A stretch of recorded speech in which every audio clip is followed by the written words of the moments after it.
Hello hello, sound clear है?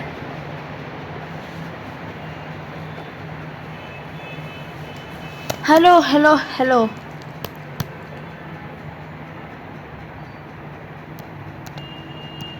Sound clear है?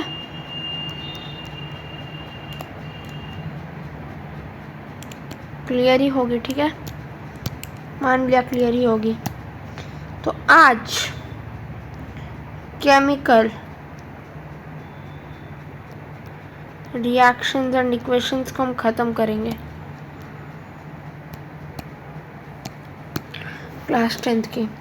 देखो ये पार्ट 2 है, लेकिन इसमें मैं वन शॉट पूरा चैप्टर कवर कराने वाला हूँ, क्योंकि हर बार एक रिवीजन होना चाहिए, है ना, ताकि आप भूल नहीं जाओ। तो ये वीडियो एक रिवीजन वीडियो है पिछले बार का। रिवीजन का मतलब ये नहीं कि मैं उड़ा उड़ा के पढ़ाऊँगा, एक एक चीज़ पढ़ाऊँगा।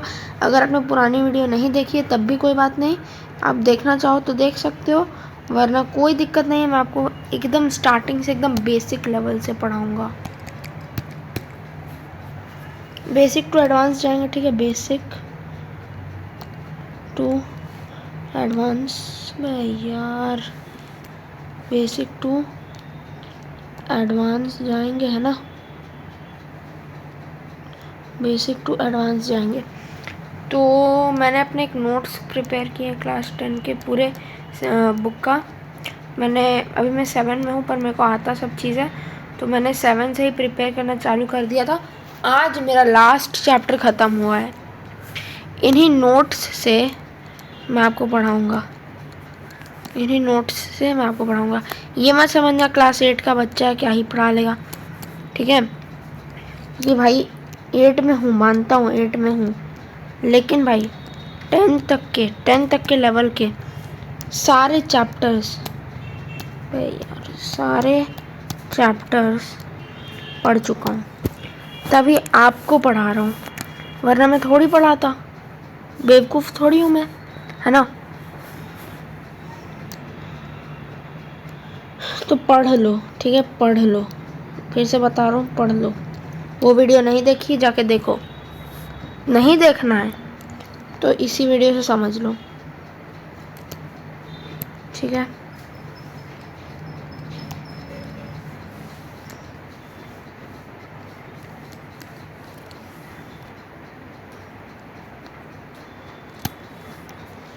फिर से बोल रहा हूँ एक बार, पढ़ लो। अभी अगर तुमने स्टार्ट नहीं किया ना, आगे जाके ना बैकलॉग, सुना है ना, हुआ भी होगा तुम लोगों के साथ क्लास 9th में, मेरे साथ आज तक नहीं हुआ, पता नहीं क्यों, आज तक हुआ नहीं।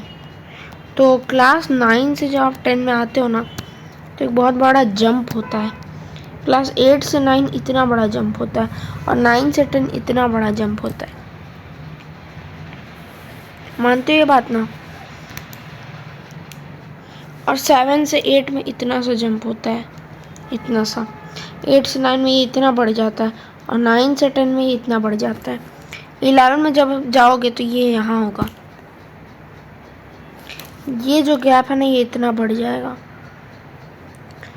तो अब आपको 11 में जाना है इसके बाद। वैसे तो अभी 1 साल बाकी है, 2024-25 बैच के स्टूडेंट्स के लिए है ये वीडियो।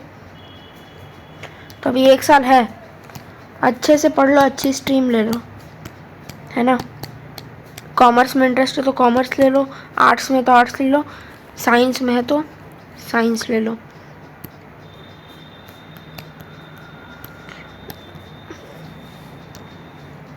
मेरे को पता है अधिकतर लोग साइंस लेना नहीं चाहते, पता नहीं क्यों, साइंस बहुत इजी होती है। ये नहीं बोल रहा कि बहुत इजी होती है, पर हाँ कॉमर्स और आर्ट्स भी इजी है, मतलब आप जो पढ़ो मन लगा कर पढ़ोगे तो वो इजी ही होगा। अब छोड़ो, यहाँ मोटिवेशन देने तो मैं आया नहीं हूँ, पढ़ाने आया हूँ, पढ़ते हैं, बीच बीच में मोटिवेशन टॉक्स देता रहूँगा। चलो, केमिकल रिएक्शन, केमिकल रिएक्शन क्या होती है, टॉपिक्स है ये, मेन टॉपिक क्योंकि चैप्टर का नाम ही है केमिकल रिएक्शन एंड इक्वेशन, है ना। चैप्टर के नाम में ही ये वर्ड आता है। तो चलते देखते क्या होता है। केमिकल रिएक्शन तो चलो बताता हूँ। मेरे को लगा आपको पता होगा, मैंने पिछले वीडियो में बताया हूँ। इट इज़ पिछले वीडियो से थोड़ा अलग आंसर है, ठीक है। इट इज़ द प्रोसेस, अच्छा यहाँ क्वेश्चन मार्क डाल देता हूँ। It is the process in which, समझाऊंगा अभी, देख के स्टेटमेंट को डरना मत।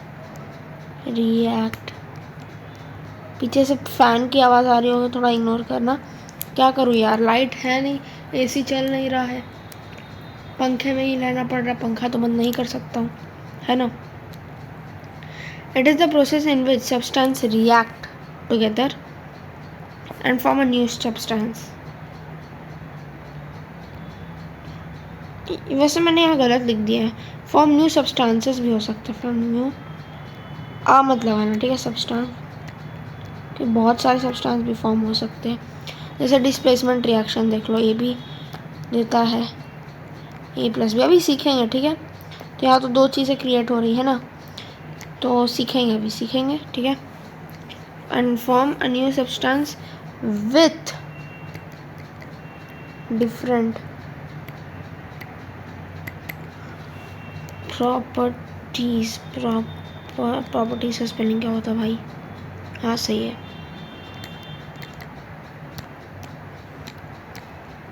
देखो ये एक प्रोसेस है, प्रोसेस का मतलब सबको पता है, प्रक्रिया। प्रक्रिया, ये एक प्रक्रिया है जिससे दो मेटल नहीं, दो एलिमेंट या कंपाउंड, एलिमेंट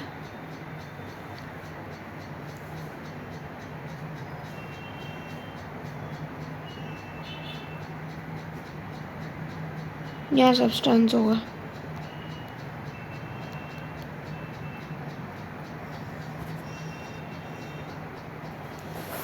एलिमेंट और कंपाउंड। अब आपको क्लास 9 में सीखा है आपने एलिमेंट कंपाउंड क्या होता है।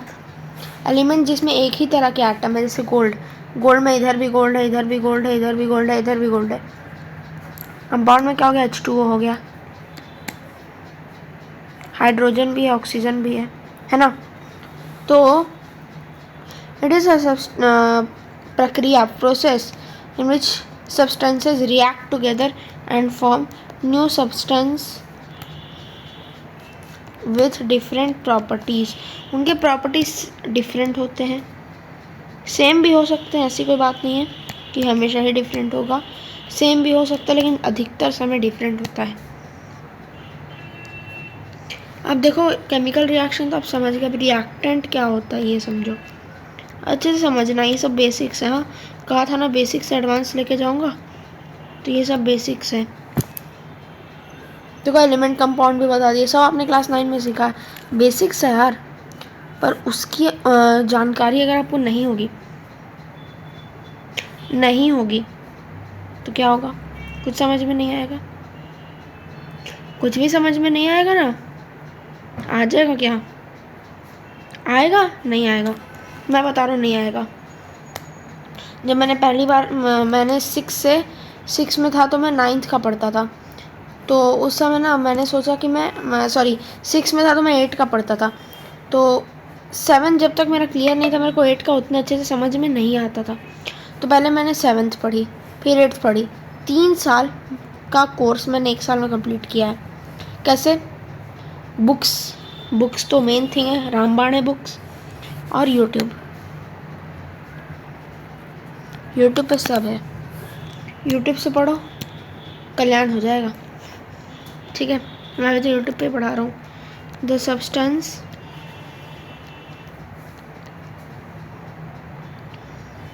which takes part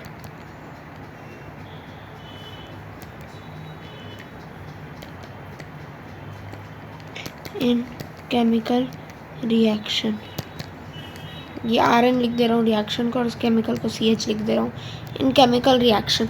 अब देखो इसको हम LHS बोलते हैं, LHS LHS में लिखते हैं इसे। एक होता है LHS, एक होता है RHS। जैसे CO2 प्लस H2O, ये हो गया LHS। और RHS में क्या होगा, C6H12O6 प्लस O2। बैलेंस करना भी सीखेंगे। सबसे पहले इसी को बैलेंस करना चाहिए, सबसे पहले ना इसी को बैलेंस करना सीखना। मैं आपको दूसरा इक्वेशन बताऊंगा, आप इसको बैलेंस करना होमवर्क में। चलो, रिएक्टेंट समझ गए। LHS साइड में जो भी होता है उसे हम बोलते हैं रिएक्टेंट। रटना नहीं है, रटना नहीं है, रटना नहीं है, समझना है। RHS में जो भी होता है उसे हम बोलते हैं प्रोडक्ट।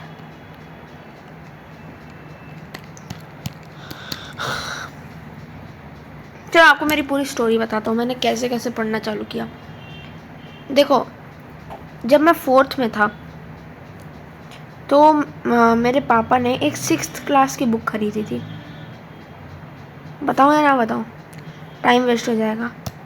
छोड़ो, 1 घंटे की क्लास लूँगा, ये 1 घंटे से कम में हो जाए तो भी ठीक है, क्योंकि इसको तो हम 1 शॉट में कंप्लीट करेंगे आज। तो थोड़ी बहुत बीच बीच में कहानी, मजाक, ये सब भी होना चाहिए।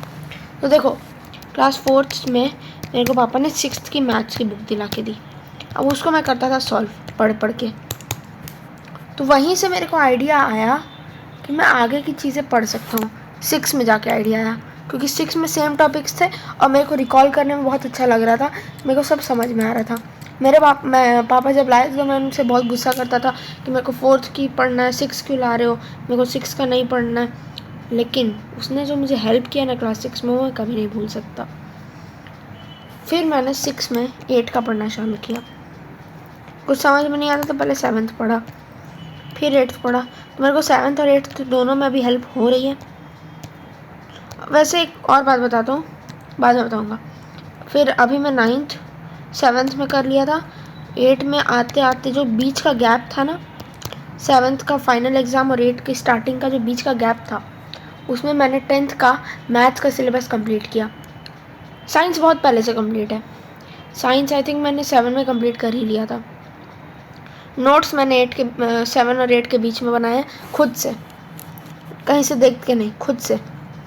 तो और अभी 8th क्लास में मेरे को कुछ हेल्प कुछ खास आ नहीं रहा है, क्योंकि जो मैंने 7th में पढ़ा था।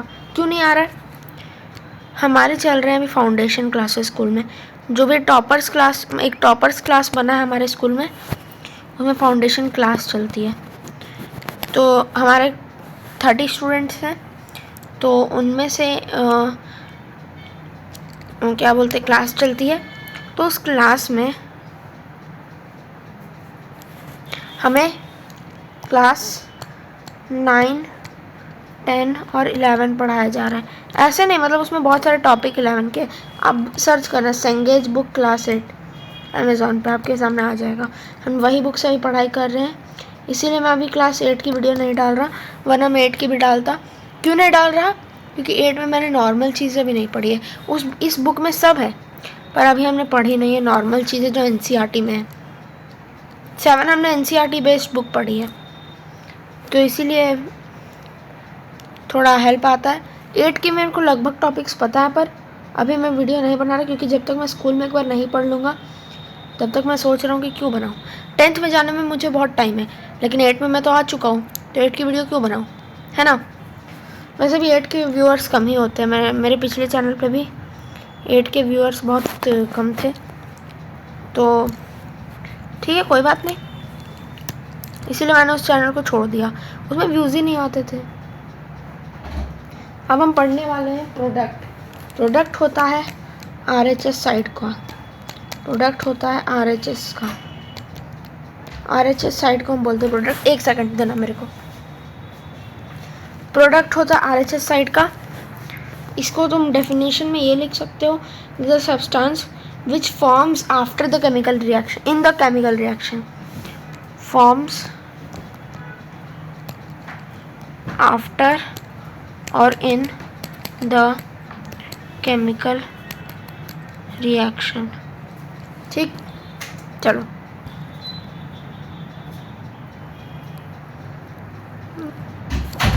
हाँ, प्रोडक्ट हमने क्या समझा, जो कि RHS साइड में होता है, जो आफ्टर केमिकल रिएक्शन या इन केमिकल रिएक्शन बनता है।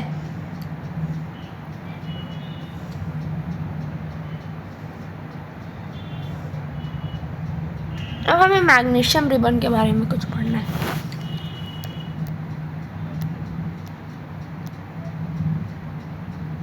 इसका प्रैक्टिकल मैंने पिछले वीडियो में बताया था, इस बार नहीं बता पाऊँगा। प्रैक्टिकल क्या मैंने गूगल से ढूंढा था उसका पिक। तो देखो, एक ये है मैग्नीशियम रिबन, मैग्नीशियम रिबन। ठीक, लाइट आ गई, चलो एसी हो गया। थोड़ी देर में पंखा बंद कर दूँगा ताकि वॉइस क्लियर है। ऐसे हमारा सेशन ये 30 to 45 मिनट्स और चलेगा, फिर कंप्लीट ही हो जाएगा।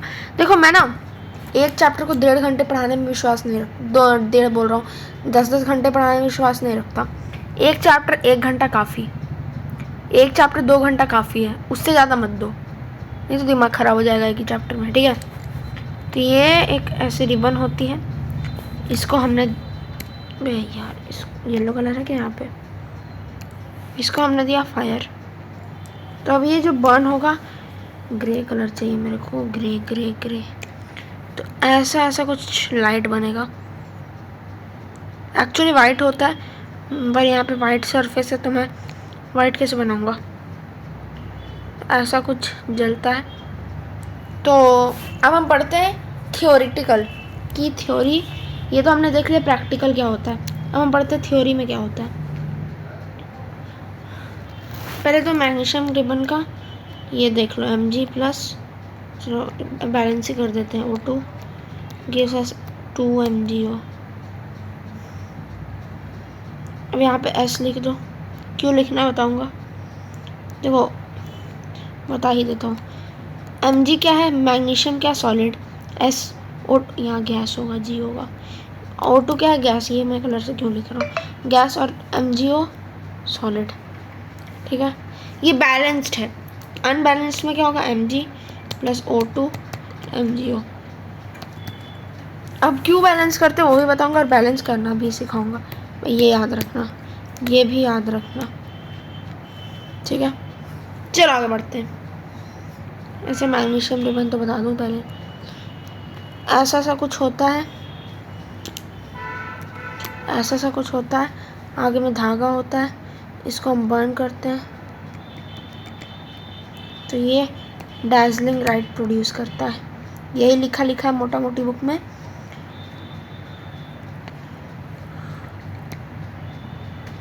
ऐसा कुछ प्रोड्यूस करता है। हम प्रैक्टिकल ज़्यादा समझेंगे थ्योरी समझने के पहले। ठीक है, अब कैरेक्टरिस्टिक्स ऑफ केमिकल चेंज।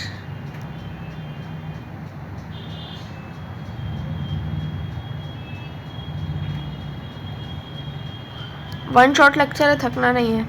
वैसे तो आप यूट्यूब पे बहुत सारे लंबे लंबे लेक्चर्स भी देखते होंगे। मैं भी क्लास 10 एक ऐप से पढ़ा है, मैंने भी, ऐप का नाम यहाँ पे मैं रिवील नहीं करूँगा, पर हाँ मैंने भी एक ऐप से पढ़ा है।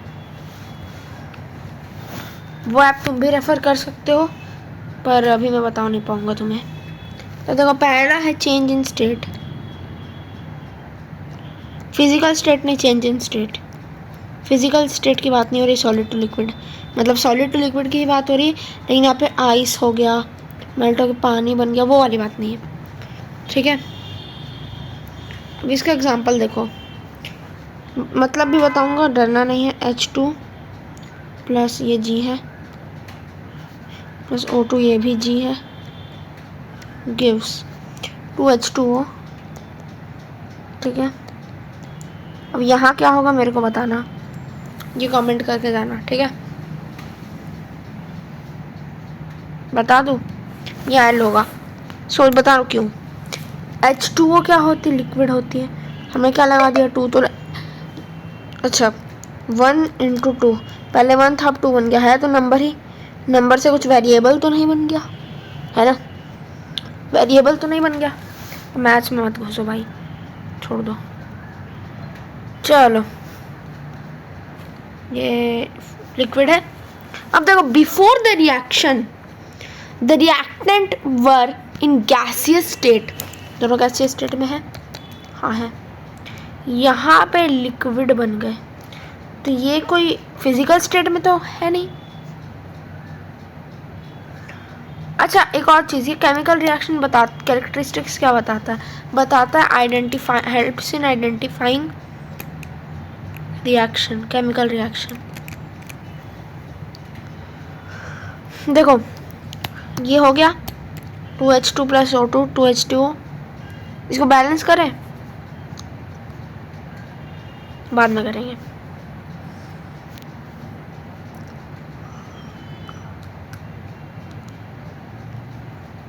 Change in colour, CIC change in colour 2H2, वही एग्जांपल लेंगे पर अब गैस वैस तुम लिख लेना, गैस वैस तुम लिख लेना, अब उतना नहीं लिखूंगा मैं, सेम रिएक्शन है समझ लेना। ये लिक्विड है बता दे रहा हूँ क्योंकि उस समय मैंने नहीं बताया था शायद, हाँ बताया तो था, नहीं अब नहीं बताऊँगा, हट बढ़िया बढ़िया। चल अब तू समझ,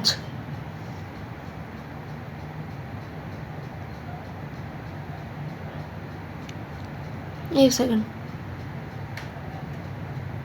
ओ सॉरी, अरे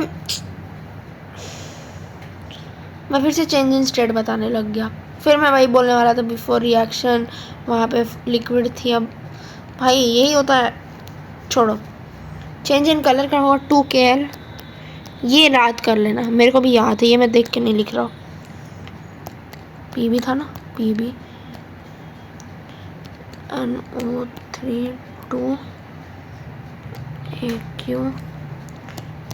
2K NO3 प्लस PL।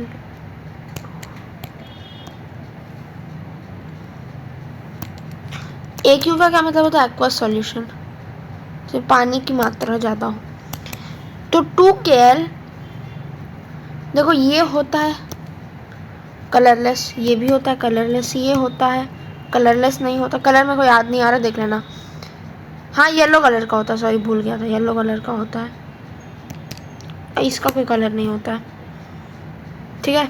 तो ये हो गया चेंज इन कलर, याद कर लेना। अब देखो ये सब जो रिएक्शन है ना, मैं समझने में नहीं मानता भाई, तुम कैसे किसी रिएक्शन को समझ सकते हो यार, खुद सोचो, समझ सकते हो, बहुत सारे ब्रिलियंट टीचर्स हैं तो तुम्हें रिएक्शन भी समझा देंगे, क्या तुम्हें लगता है कि वो तुम्हें जीवन भर याद रहेगा? एक बार याद कर लो हमेशा के लिए याद रह जाएगा, एक बार याद कर लो हमेशा के लिए याद रह जाएगा, इसीलिए बोलता हूँ कि एक बार याद करो, समझा तो मैंने दिया। अब देखो evolution of gas, evolution of gas, इसका बहुत अच्छा एग्जांपल है ZN, ZN बताओ क्या होता है, छोटा लिख देता हूँ,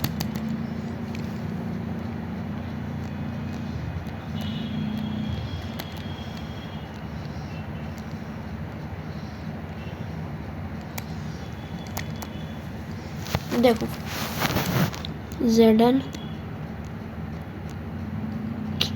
चल जा भाई, ZN प्लस H, अब मैं ये सब नहीं लिखूंगा कि ये लिक्विड है, सॉलिड है, एक्वस है, ठीक है।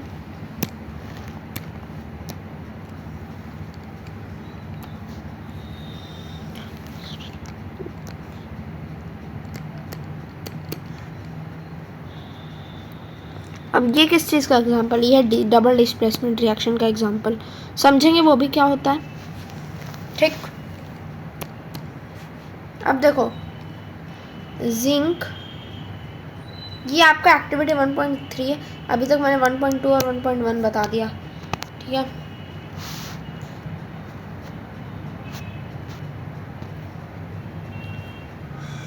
ये देख लिया zinc plus H2SO4 gives us ZnSO4 plus H2, इसमें क्या होता है H2 गैस का फॉर्मेशन और H2 क्या होता है गैस, ये सब चीज़ समझने की ज़रूरत ही नहीं है। H2SO4 क्या होता है, जिंक, Zn क्या होता है, ZnSO4, जिंक सल्फेट क्या होता है, समझने की ज़रूरत ही नहीं है। आपको यहाँ दिख रहा है कि H2 प्रोड्यूस हो, H2 क्या होता है गैस, H2O होता तो मैं बोलता लिक्विड है, पर H2 प्रोड्यूस हुआ तो इवोल्यूशन ऑफ गैस हो रहा है,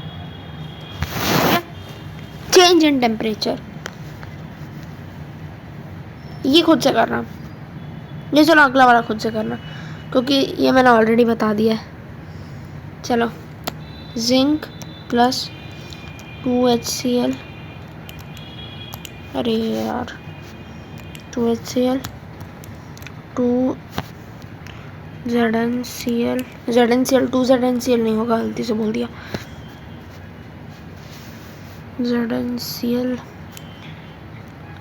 प्लस H2 प्लस हीट ऐसे लिख दे रहा हूँ ट्रायंगल से। With the zinc react when the zinc react with HCl a lot of heat is released। ये होता है change in temperature. Heat release हो रहा है, चेंज होगा टेम्परेचर में, टेम्परेचर बढ़ेगा, हीट है बढ़ेगा, ये हीट है, ये T है टेम्परेचर, ये हीट टेम्परेचर बढ़ेगा तो हीट बढ़ेगा, हीट बढ़ेगा टेम्परेचर बढ़ेगा मतलब T is directly proportional to heat. Physics में घुस गए लेकिन ठीक है। कितना टाइम हो गया? 26 मिनट। अभी मैं पुराने वाला की रिविजन कर रहा हूँ। Formation of precipitate. अभी से एग्जांपल मैं नहीं दूंगा, पूछो क्यों, बताता हूँ।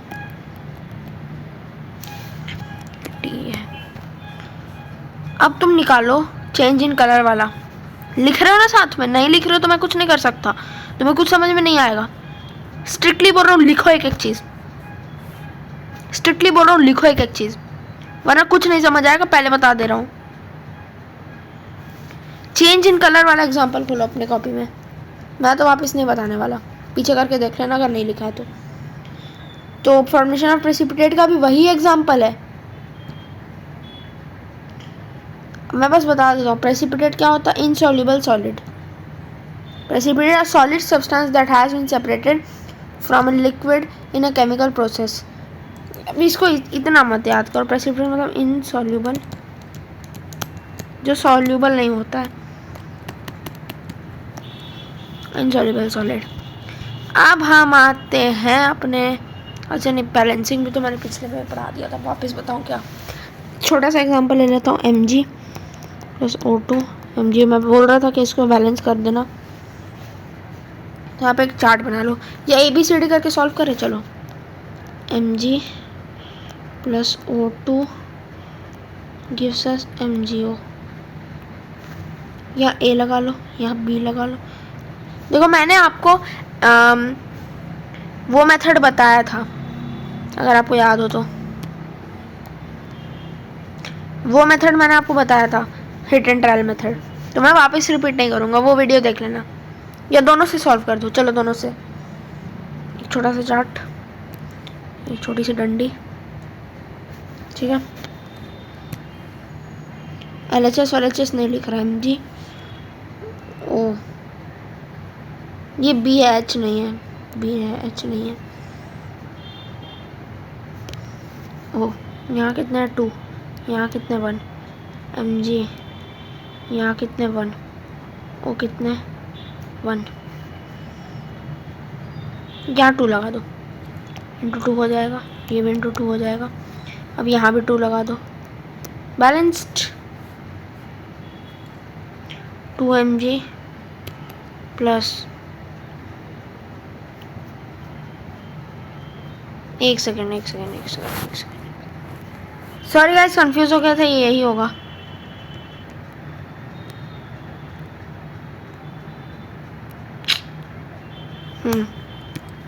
समझ आ गया hit and trial method. Detail में नहीं बताऊंगा क्योंकि पिछले वीडियो में बताया है। अब चलो एक सॉल्व कर लेते हैं, किससे? अलजेब्रिक मेथड से। वही वाला करते हैं, CO2 plus H2O gives us C6H12O6 plus O2। अब यहाँ A लगा लो, यहाँ B लगा लो, यहाँ C लगा लो। छोटी इक्वेशन में ना अलजेब्रिक मेथड मत यूज़ करना, मैं गलती कर रहा था। Mg प्लस O में उसको नहीं यूज़ करना है, Mg प्लस O2 MgO में नहीं यूज़ करना है। क्यों नहीं यूज़ करना है? क्योंकि देखो उसमें गलती होने के चांसेस है, क्योंकि हमें A, B और C में से किसी को एक सब्स्टिट्यूट करना रहता है, ABCD में से एक सब्स्टिट्यूट करना रहता है। अब उसमें हमें जो सबसे बड़ा इक्वेशन है ना, रिएक्शन है ना, सबसे बड़ा एलिमेंट या कंपाउंड जो है ना, सबसे बड़ा कंपाउंड जो है ना, उसे 1 कंसीडर करना पड़ता है। तो उसमें तो वैसा कोई बड़ा कंपाउंड था नहीं, जिसमें बड़ा कंपाउंड है वहाँ पे आप अलजेब्रिक मेथड लगाओ। कौन सा सॉल्व कर रहे हैं हम? CO2 plus H2O gives us C6 H12O6 plus O2। मैं यहाँ नीचे नहीं लिख रहा वरना दिखेगा नहीं। यहाँ A लगा लो, यहाँ B लगा लो, C लगा लिया, C6H12 C6CCX यार टंग ट्विस्टर, मैं टंग ट्विस्टर से बहुत डरता हूँ। C6H12O6 और DO2। अब यहाँ CO2 कितना है? यहाँ पे 2 है, तो A2A is equal to sorry C कितना है? 1 है, तो A इज इक्वल टू यहाँ C कितना है? 6, A is equal to 6C। अब O की बात कर लेते हैं, तो यहाँ पे 2 और यहाँ पे 1, तो 3।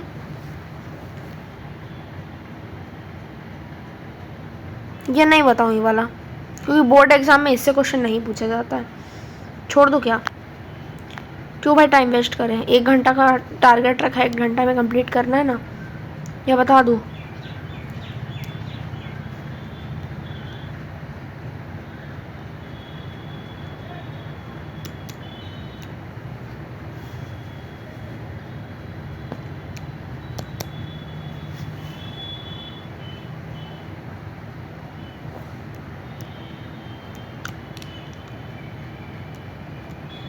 तो इस तरह से आपको इक्वेशन बनानी है।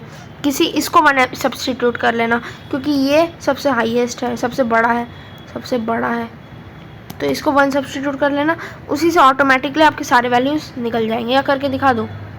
कर ही देता हूँ यार।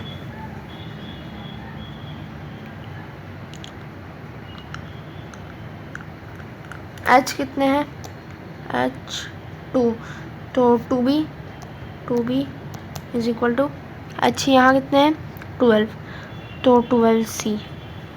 अब ये C को 1 सब्सटीट्यूट कर लो, C is equal to 1 substitute कर लो, A इज इक्वल टू 6 आ जाएगा, यहाँ 6 पुट कर लो, A इज इक्वल टू 6 आ जाएगा, 6C को 1 ले लिया, 6 इंटू 1 C मतलब 6, 2A, A कितना है? 6, तो 12 प्लस B हमें नहीं पता है, B रहने देते हैं, प्लस B 6C कितना है? 1, तो 6 प्लस 2D। अब B और D का मैंने रिलेशन नहीं निकाला क्या? वो फिर से बना रहा हूँ यार, थोड़ी सी गड़बड़ हो गई, शायद मैंने कुछ किया है गड़बड़ कांड यहाँ पे।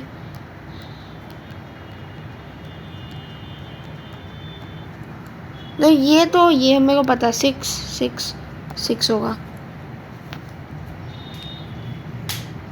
देखो मैं थोड़ा कंफ्यूज हो गया हूँ। अलजेब्रिक मेथड से मैं आपको बता दूंगा कैसे सॉल्व करना है बाद में, पर ये आपके एनसीईआरटी बुक में गिवन नहीं है, तो ये करना ज़रूरी नहीं। आप हिट एंड ट्रायल की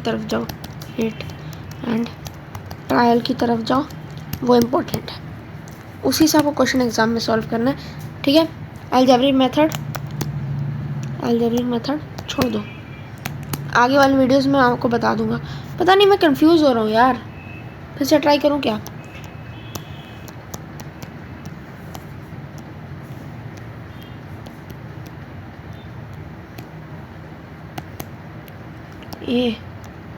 ABCD, सॉरी D यहाँ होगा।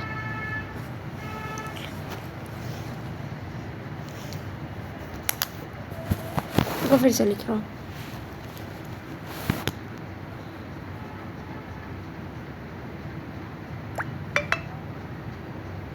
सोचने दो मेरे को।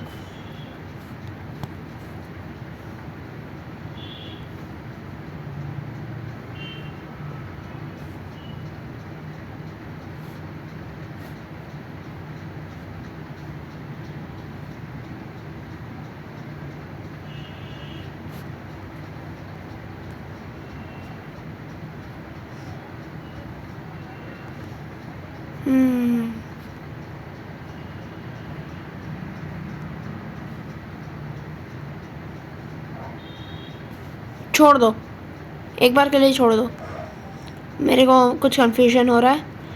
अब देखो ये मत सोचना कि इसको तो कुछ आता ही नहीं है, इतना बताया ना, इतना बताया ना, किसी एक चीज़ में तो किसी को भी कन्फ्यूजन हो सकती है।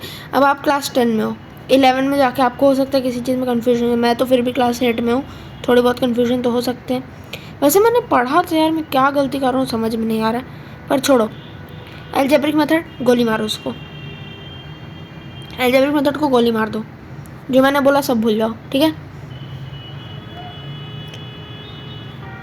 अब हम पढ़ेंगे कॉम्बिनेशन रिएक्शन। एग्जाम्पल तुम लोग खुद यूट्यूब से या फिर गूगल से याद कर लेना, मैं बस आपको कॉन्सेप्ट बताऊंगा क्योंकि बहुत लेट हो गया है, मेरे को जाना है कहीं पे। कॉम्बिनेशन रिएक्शन, ए प्लस बी एलिमेंट मिलके कंपाउंड बनाएगा, ठीक है। बता ही देता हूँ यार एग्जाम्पल तुमको।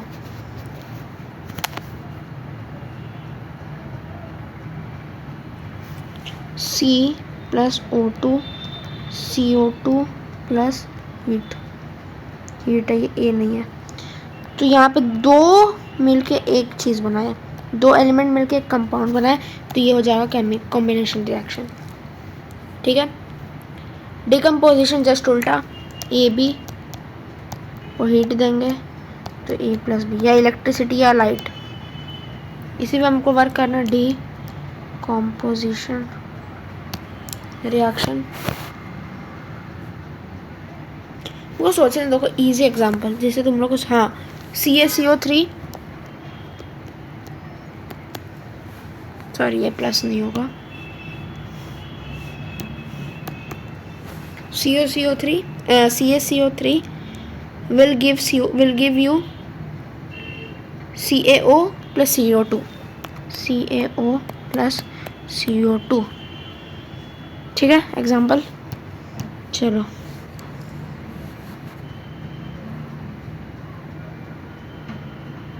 डिस्प्लेसमेंट रिएक्शन मैंने आपको बताया था, A B plus C A C plus B, याद रखना ये रिएक्टिव के पास चला जाएगा ज़्यादा। रिएक्टिविटी सीरीज आपको याद होगी, 9 में पढ़ा होगा शायद, यहाँ तक मेरे को पता है। रिएक्टिविटी सीरीज आपने पढ़ा है ना, वो नहीं बता रहा मैं, ठीक है, वो बताने लग गया तो बहुत टाइम लग जाएगा। मैंने चैप्टर कंप्लीट करना है, आपको आपके बेसिक्स क्लियर नहीं करना है। तो देखो डिस्प्लेसमेंट रिएक्शन का एग्जांपल देख लेते हैं।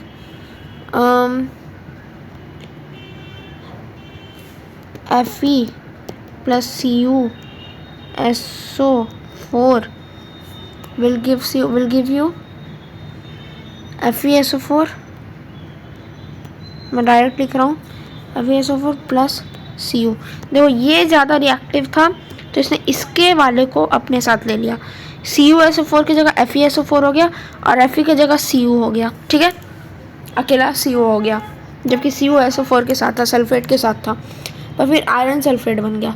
डबल डिस्प्लेसमेंट में A B plus B C is equal to, sorry A B plus C D equal to A D plus B C, याद रखना, ठीक है।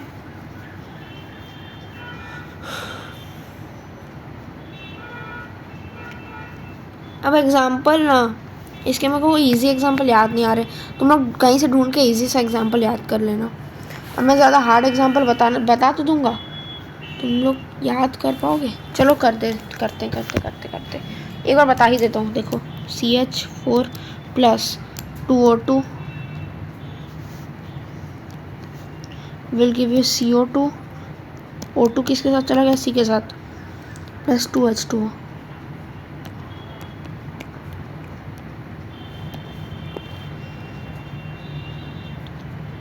हाँ, अब हम पढ़ेंगे एक्सोथर्मिक और एंडोथर्मिक रिएक्शन।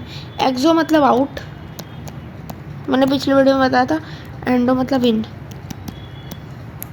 तो जिस रिएक्शन में हीट जो है आउट होती है या निकलती है उसे हम बोलते हैं एक्सोथर्मिक। एंडोथर्मिक किसको बोलते हैं, जिसमें हीट एब्जॉर्ब होती है। मैंने पिछले वीडियो में डिटेल में बताया है पढ़ लेना जाके, क्योंकि इस वीडियो में उतने डिटेल में बात नहीं कर रहा हूँ। अब oxidation and reduction.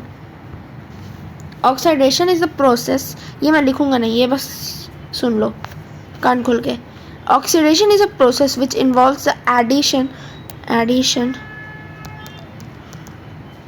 of O2 or any electronegative element